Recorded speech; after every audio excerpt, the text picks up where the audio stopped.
जय श्री कृष्णा। आप श्रवण कर रहे हैं भक्तमती मीरा जी का चरित्र श्री पूर्ण प्रकाश कौशिक जी महाराज की वाणी में भागवत कथा भक्त चरित्र श्रवण करने के लिए आप हमारे चैनल गोविंद के गुण गाइए को सब्सक्राइब करें। न्यू अपडेट प्राप्त करने के लिए बेल आइकन दबाएं। आइए हम आप सब भक्तमती मीरा जी के चरित्र का ये 19वां भाग श्रवण करेंगे।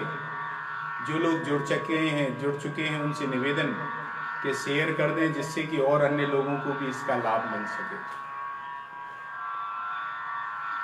अखंड मंडलाकारं व्याप्तं येन चराचरं तत्पदं दर्शितं येन तस्मै श्री गुरुवे नमः। भक्ताविलासाचरितानुसारी दुग्धाधिचोरेण यशो विसारी कुमारिकानन्दित घोषणारी मम प्रभु श्री गिरिराजधारी। भक्त भक्ति भगवंत गुरु चतुर नाम वपु एक, इनके पद वंदन किए नासहि विघ्न अनेक। बोलो भक्तमती मीरा बाई की जय। 18वें भाग में आपने श्रवण किया कि महाराणा सागा भोजराज और रतन सिंह के जाने के बाद में कलयुग के साक्षात अवतार राणा विक्रमादित्य को गद्दी मिली चित्तौड़ की, और वह चाटुकार की रुचि के थे। तो उन्होंने जो विश्वसनीय लोग थे उनको दूध में से मक्खी की तरह निकाल करके फेंक दिया और अपने चारों तरफ चाटुकार लोगों का साम्राज्य बना लिया। और उन्होंने अपनी बहन उदा को भेजा कि तुम जाके मीरा जी से, भाभी से कह दो कि अब ये नाच गाना यहां नहीं चलेगा, तब तक चली परंपरा तब तक चली, अब यह नहीं चलेगा। तो मीरा जी ने अपने भाव उनको बता दिए। उदा जो थी वह तो महाराज मीरा जी के भजन कीर्तन को सुनते ही क्रोधित हो जाती थी। उसको तो कीर्तन का, प्रभु का कोई नाम अगर उसके कर्ण में पड़ गया, कानों में, तो ही उसमें क्रोध आ जाता था। उसने एक दिन मीरा जी से कहा कि ये राणा विक्रमादित्य बाप जी हुकुम भोजराज नहीं है जो विष के घूंट पी पी करके भीतर ही भीतर अपने आप को जलाते रहे। एक दिन भी आपने मेरे भाई को सुख नहीं दिया, चैन की नींद नहीं सोने दिया। जब मैं से आपने इस घर में कदम रखा है तब से मनुष्यत छा गई है हमारे घर पर। आप मेरे दो भाइयों को खा चुकी हैं, और अब यह देवी कृपा करो हम पर हे लक्ष्मी कि ये मेरे 2 भाई तो चले गए, अब केवल मेरे नेत्रों के सामने ये मेरे 2 भाई बचे हैं, इन्हें तो बख्श दो। अब तो देखने को बस 2 ही भाई मेरे पास हैं। आपके मैं हाथ जोड़ूं और ये अपने तांगड़े तम्मू, ये झांझ मजीरा लेकर के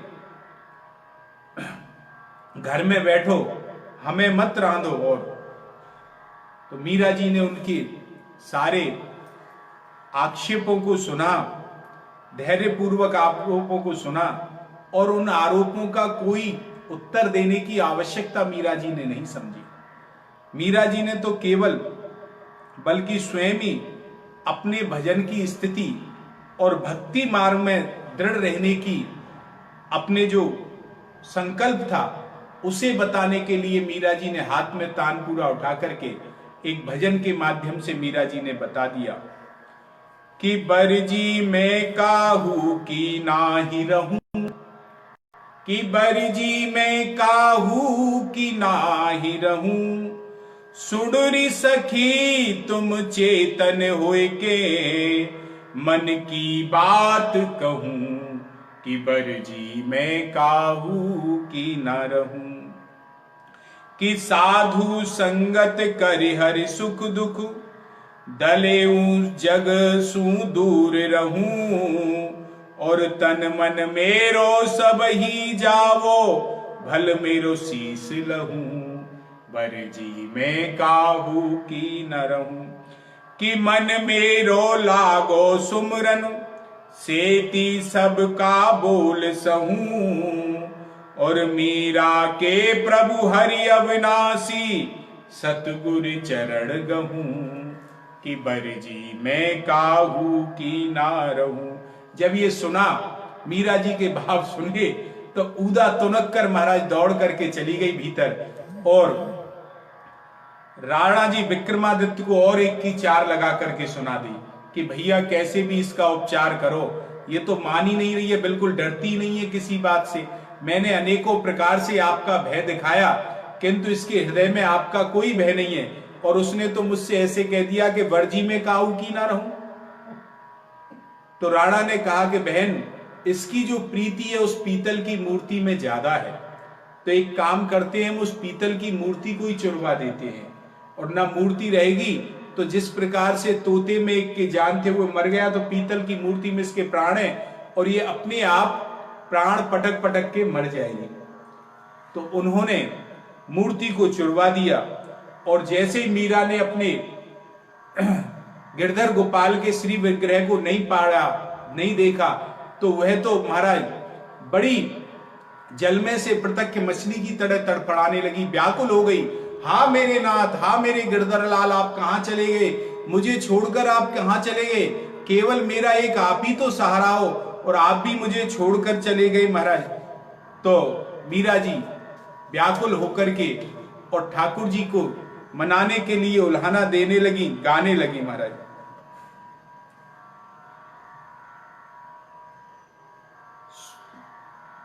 सुध लीजो जानो त्यों लीजो मारी, सुध जो जानो त्यों लीजो। सुम्हारी सुध जो जानो त्यों लीजो मारी, सुध जो जानो त्यों लीजो। पल पल ऊभी पंथ निहारूं, दर्शन भाने दीजो। ऊभी का तात्पर्य है कि प्रतीक्षा में खड़े रह करके रहना, इसे ऊभी कहते हैं महाराज। कि पल पल ऊभी पंथ निहारूं, दर्शन भाने दीजो। मैं तो बहू हूं अवगुण वाली, मैं तो बहू हूं अवगुण वाली। अवगुण सब हर लीजो, माने सुध जूं जाने त्यों लीजो। अरे मैं तो दासी चरण कमल की, मिल बिछड़न मत कीजो। मीरा के प्रभु गिरधर नागर, मीरा के प्रभु गिरधर नागर। हरि चरणा चित दीजो म्हारे, सुध जूं जाने त्यों लीजो। सुध जूं जाने त्यों लीजो म्हारी, सुध जूं जाने त्यों लीजो। गिलहरी की दौड़ पीपल तक, मीरा जी के आश्रय केवल प्रभु गिरधर गोपाल। किससे कहती कहां गए मेरे प्रभु, कौन खोजे? तो वह तो उन्हीं के सामने गाने लगी महाराज। झरझर करके नेत्रों से आंसू बहने लगे, और दासियां इधर उधर खड़ी हुई मीरा जी की स्थिति को देख करके वह भी नेत्रों से आंसू बहा रही हैं। किंतु क्या करें, मीरा जी का गान रुक नहीं रहा है, और एक के बाद विरह के पद मीरा जी गाती जा रही हैं। और ठाकुर जी को आंसुओं के तो मानो बाढ़ सी आ गई हो मीरा जी की महाराज।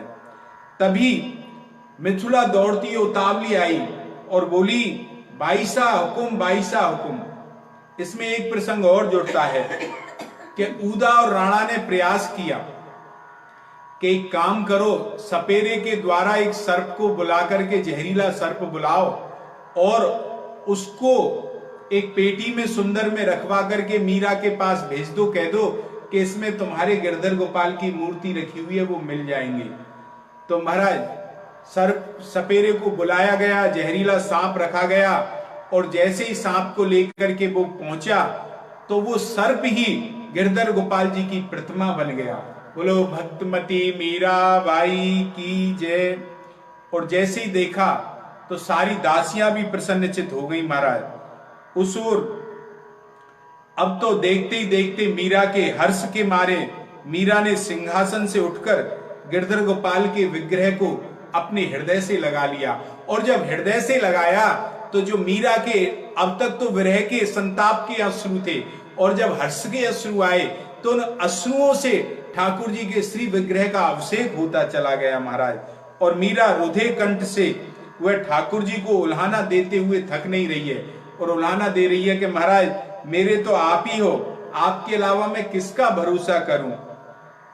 तो मीरा जी कह रही हैं कि मैं तो थारे भजन भरोसे अविनाशी, मैं तो थारे भजन भरोसे अविनाशी, तीरथ बरत तो कछु नहीं कीनो, और बन फिरे है उदासी, मैं तो थारे भरोसे हरि अविनाशी, कि जंतर मंतर कछु नहीं जानू, वेद पढ़ी नहीं काशी, मीरा के प्रभु गिरधर नागर, भई चरणन की दासी, कि मैं तो थारे भजन भरोसे अविनाशी।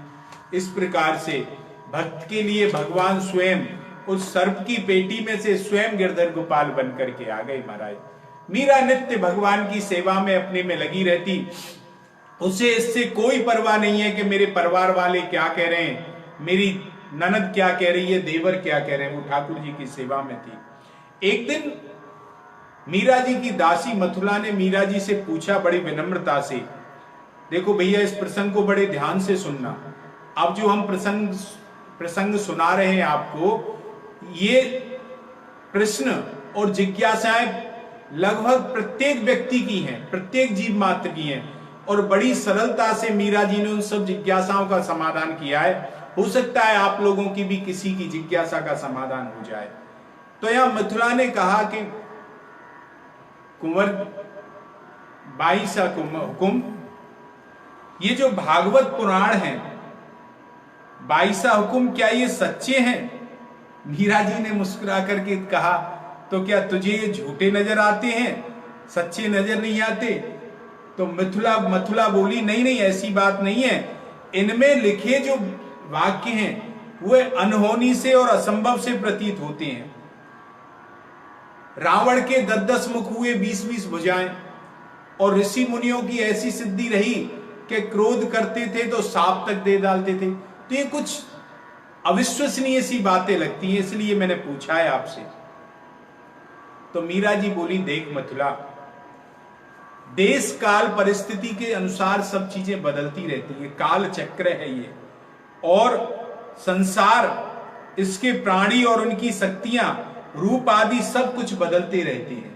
आज तुम जो देख रही हो, आज तुम जो बरत रही हो, यह हो सकता है 500 साल बाद में लोग इस पे विश्वास नहीं करें, इसे अविश्वसनीय अनहोनी घटना समझें, किंतु आज तुम देख रही हो ना।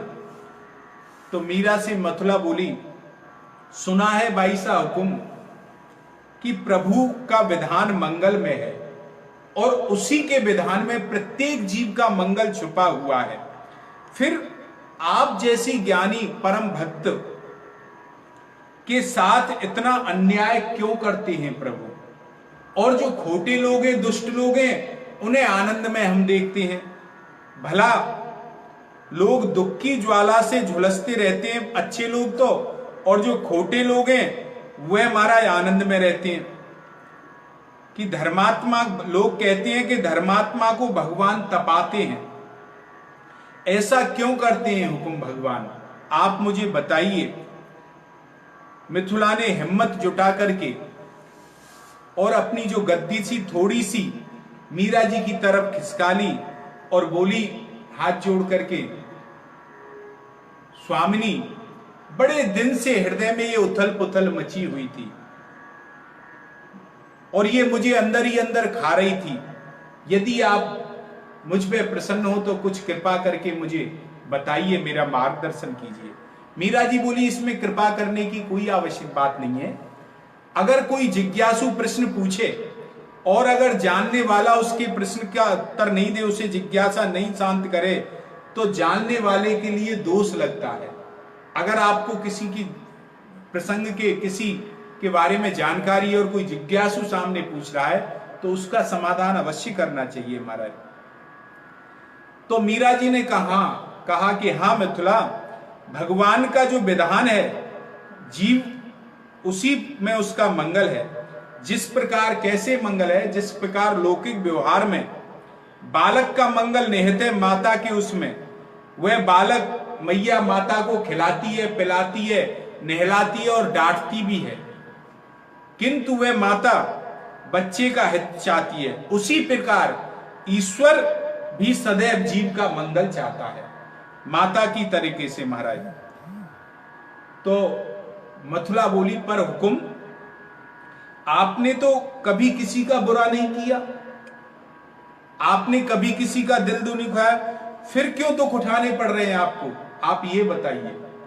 तो मीरा जी बोली, मथुरा, चौमासे में बीज जो बोया जाता है वह फसल कब काटी जाती है। मथुरा बोली, स्वामिनी, अश्विनी में, कार्तिक में। और कार्तिक में जब कोई बीज बोया जाता है, फसल बोई जाती है, वह कब काटी जाती है। तो मथुरा बोली, वैसाख में। तो फिर कर्मों की जो फसल है, खेती तुम तुरंत कैसे काट सकती हो।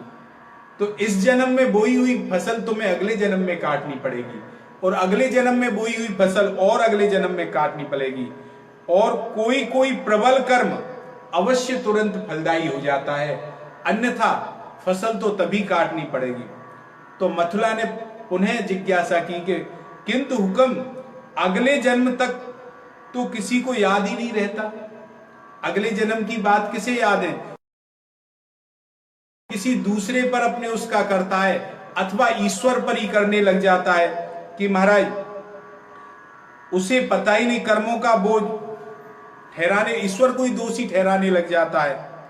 हाथों हाथ कर्म का फल मिल जाए तो फिर शिक्षा भी मिल जाए और मनमुटाव भी नहीं रहे। मथुरा ने कहा। तो मीरा जी बोली, मथुरा, ऐसी बात नहीं है, यह भूल ना होती मिथुला, अगर लोग अपने अगले जन्म के कर्मों को नहीं भूलते तो उनको अपने कर्म के, अगले जन्म के कर्मों के बोझ को लेकर के जीना मुश्किल हो जाता। कैसे जी पाते वो अगले जन्म के उनको लेकर के, नहीं जी पाते। और यदि हाथों हाथ कर्म का फल मिल जाए तो फिर ठाकुर जी उसे प्रायश्चित करने का अवसर कब मिलेगा। और भगवान का तो विधान ही सुधारने का है, भगवान सजा नहीं देते, भगवान तो सुधारते हैं।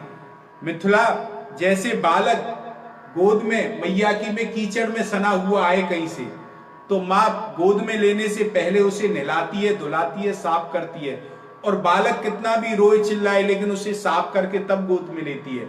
अगर बालक कहीं समझे कि माँ मेरे साथ में गलत कर रही है तो ऐसा नहीं है। ऐसे भगवान भी अपना और हम सब का अच्छा बुरा समझते हैं, तो वह हमें अवसर देते हैं सुधार का। मिथुला, चंपा, जितनी भी दासी थी मीरा जी की, सब बड़े ध्यान से सुन रही थी महाराज इस प्रसंग को। मीरा जी ने फिर आगे चल करके कहा कि संसार में कहीं भी सुख नहीं है। मीरा जी ने कहा, मथुरा, सुख नहीं है, सुख और आनंद जो है दोनों जुड़वा भैया है, शकल एक सी है उनकी, लेकिन व्यवहार स्वभाव अलग अलग है।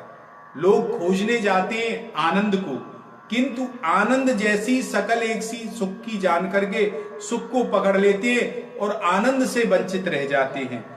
अब मानव ढूंढता तो आनंद है, किंतु सुख को पकड़ करके रह जाता है और वह उससे भटक जाता है। महाराज इनके स्वभाव विपरीत हैं दोनों के। मिथिला ने जिज्ञासा की कि महाराज इनके स्वभाव में विपरीतता क्या है, स्वामिनी यह भी बताइए। तो उन्होंने कहा कि आनंद का स्वभाव है कि वह एक सा रहता है, घटता बढ़ता नहीं है, और सुख का स्वभाव है कि सुख जैसे मिला और मिलते ही घटना प्रारंभ कर देता है। सुख का यह स्वभाव है, आरंभ हो जाता है उसका घटना, ऐसा सुख का स्वभाव है महाराज। और सुख का एक मित्र और है दुख, उसका स्वभाव सुख जैसा ही है। ये भी दोनों साथ ही चलती है। दुख का भी यह स्वभाव है कि वो आते ही वह भी घटना प्रारंभ कर देता है और सुख भी आते ही घटना प्रारंभ हो जाता है। उनका नाम है दुख।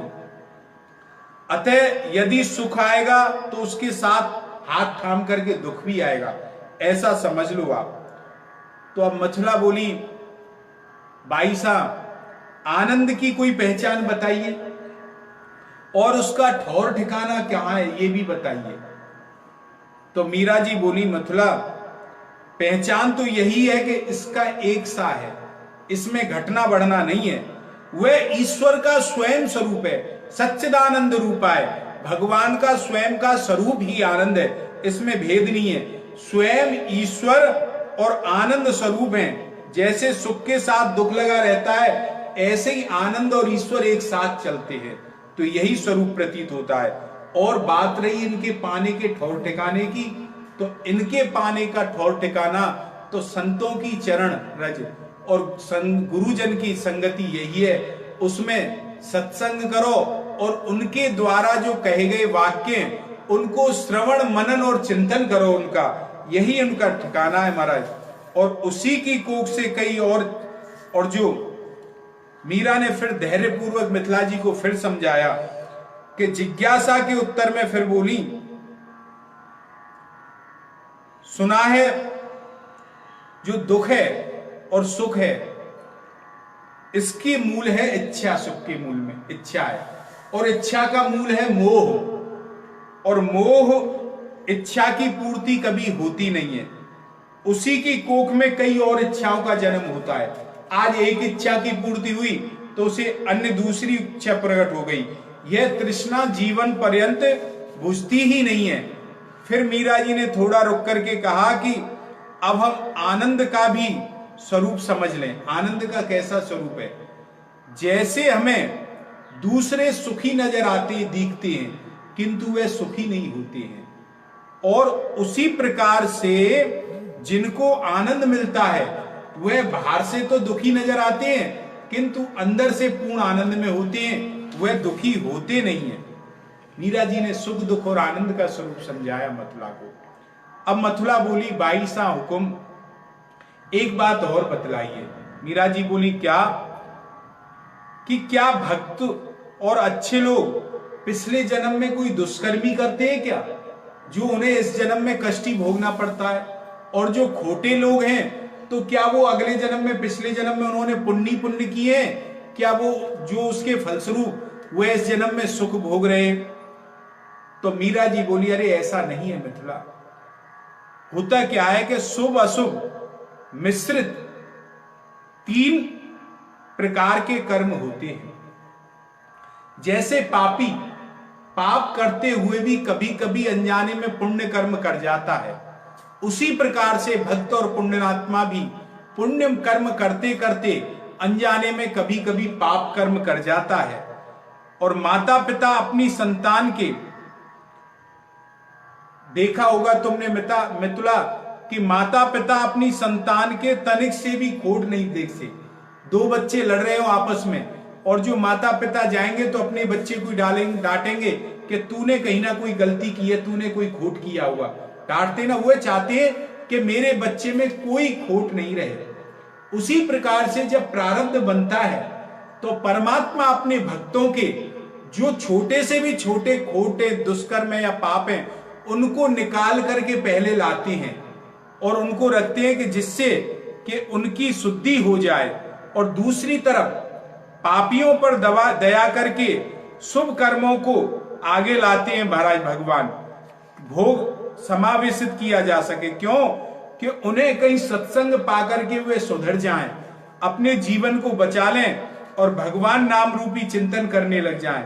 इसीलिए वह कठिन दुख और विपत्तियों में सह जाता है भक्त, क्योंकि उसे भगवान के नाम का आश्रय होता है। फिर प्रभु की दृष्टि निरंतर अपने भक्त पर लगी रहती है, हटती नहीं है।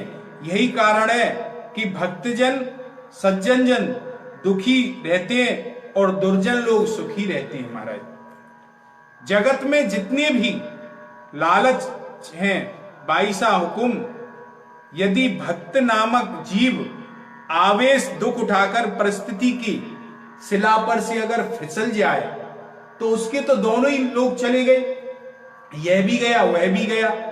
अगर वो दुखों के बाई चांस फिसल जाए शिला से तो वो तो ना इधर का रहा ना इधर का रहा। मिथिला ने पूछा और कहने पर दूसरी दासियों ने भी उसकी सहमति में सर हिला दिया। तो मीरा जी ने संशय का समाधान करते हुए कहा कि यदि इस पथ पर का पथिक विचलित होकर संसार के विषयों में, प्रलोभन में अथवा परिस्थितियों में की शिला से फिसल भी जाए, तब भी भगवान उसके जीवन में कई ऐसे प्रसंग उपस्थित करते हैं जिससे वह संभल जाए, संभल के पुनः प्रभु चरणों में आ जाए। और यदि वह नहीं संभल पाता है तो अगले जन्म में वह जहां से विश्राम हुआ है वहीं से आगे उसकी गाड़ी शुरू होती है भक्ति की, आगे चलना पड़ता है। और मिथिला, कहां तक तुम्हें भगवान की करुणा की बात बताऊं, मैं तुम्हें करुणा का बखान करूं। उसके आश्रय, उसके आराध्य बार बार फिसलने पर भी का खतरा उपस्थित नहीं होता। जो भगवान का आश्रय ले लेते हैं, उसको अपना आराध्य मान लेते हैं, तो उनको फिसलने का खतरा महसूस नहीं होता। क्यों? कि भगवान अपने भक्तों की संभाल स्वयं करते हैं। प्रभु वे अपने भक्तों को स्वयं संभालते हैं। तो यहां भैया मीरा जी ने ज्ञान, वैराग्य और भक्ति के कठिन विषयों को बड़ी सरलता से अपनी दासियों को समझाया स्नेह से। अब मिथिला, अगर भगवान परिस्थितियों में निज जन को डालते हैं तो क्षण क्षण उसकी संभाल भी, देखभाल भी भगवान स्वयं ही करते हैं। देखो, दुखों की सृष्टि मनुष्य को उजला बनाने के लिए है। दुख जो है मनुष्य पे जो कालिख लग गई है उसको साफ करने के लिए है, उसको मल से मुक्त करने के लिए, उसकी मलिनता दूर करने के लिए दुखों की सृष्टि की गई है। और हार थक कर जब दुख आते हैं तो वह व्यक्ति इस संसार से उसको वैराग्य हो जाता है और प्रभु की चरणों में लग जाता है। तो फिर क्या कहें, संत और शास्त्र और वे सभी उपकरण जो उसकी उन्नति में आवश्यक हैं, एक एक करके प्रभु उसके पास भेज देते हैं और उसे वह मिल जाते हैं। भक्ति के पथ पर पांव धरने के पश्चात लक्ष्य के शिखर पर पहुंचे बिना भक्त भटकता नहीं है। उसका पहुंचना आवश्यक ही समझो, चाहे वो दौड़कर पहुंच जाए अपने लक्ष्य पर, चाहे वो रिगस के, चाहे खिसक खिसक के पहुंचे, उसे अपना लक्ष्य पाना ही है। जिसने एक बार सच्चे मन से भगवान को अपना मान लिया और यह जिज्ञासा उसकी हो गई कि ईश्वर कौन है, मैं कौन हूं, उसका नाम भक्तों की सूची में शामिल हो गया। ये समझो आप, सच्चे मन से एक बार उसने ईश्वर तत्व की जिज्ञासा की ठान ली महाराज, और उसके लिए संसार के सारे द्वार बंद होते चले जाते हैं। अब वह दूसरी ओर जाने की चेष्टा भी करे तो संसार की तरफ वह जाता ही नहीं है महाराज। वह जितना भी प्रयत्न करे उसके सफल नहीं हो पाते। गिर गिर कर उठ उठ कर वह केवल भक्ति मार्ग पर ही चलता है और भूल भूल कर पुनः भक्ति का पथ पकड़ना ही होगा उसे। पहले और पिछले कर्मों से छांट छूट करके वे कर्म फल प्रारब्ध बनेंगे जो उसे लक्ष्य की ओर ठेल देंगे अपने आप। जैसे स्वर्णकार सोने को तपा तपा करके उसके सारे दोष निकालता है और फिर उसे घिस घिस करके नुकीला बना करके आभूषण इत्यादि बनाता है, ऐसे ही भगवान सुख दुखों में तपा करके अपने जीव के जितने भी कर्म फलों के दोष हैं उन सबको निकाल करके फिर उसे सच्चा भक्त बनाता है। मीरा जी ने कहा कि एक दिन एक संत सत्संग कर रहे थे और वह कर्म फल यूं तो ज्ञान की अग्नि में भस्म, कर्म फलों के बारे में बता रहे थे कि कर्म फल या तो ज्ञान की अग्नि में भस्म हो जाते हैं अथवा भोग कर ही समाप्त किए जा सकता है। तीसरा कोई उपाय कर्म फलों को समाप्त करने का नहीं है महाराज। अब चंपा ने पूछा, भाई साहब हुक्म, भक्त यदि मुक्ति पाले तो उसके संचित कर्म कहां चले जाते हैं? तो मीरा जी ने कहा, चंपा उसके जो संचित कर्म है वह भक्त का जो बुरा भला करने वाले हैं, भक्त को जो गाली देने वाले हैं, उनमें बट जाते हैं। मीरा अपनी दासियों की जिज्ञासा प्रसन्न मन से शांत कर रही हैं और कह रही हैं कि आजकल चंपा बड़ी गुनने लगी है, बहुत ज्ञानी हो गई है। तो चंपा ने सिर झुका करके बोली, सरकार की चरण रज का प्रताप है, लगता है मैंने कभी किसी जन्म में ईश्वर कौन है यह सत्य जानने की इच्छा रखी होगी, तो ही तो मुझे आप जैसी स्वामिनी के चरणों में स्थान मिला है, तो मैं धन्य हो गई महाराज। आगे क्रम से अगले भाग में कल करेंगे। बोलो भक्तमती मीरा बाई की जय, बोलो श्री गिरिराज महाराज की जय। पुनः आपको स्मरण कराना है, जिन लोगों को अगर पिछले भाग जो अब तक हम बोल चुके हैं सुनने हो तो वो YouTube के चैनल गोविंद के गुण गाइए पर जाकर के श्रवण कर सकते हैं, जिससे कि आगे के चरित्र समझ में आ जाए। बोलो गिरिराज महाराज की जय।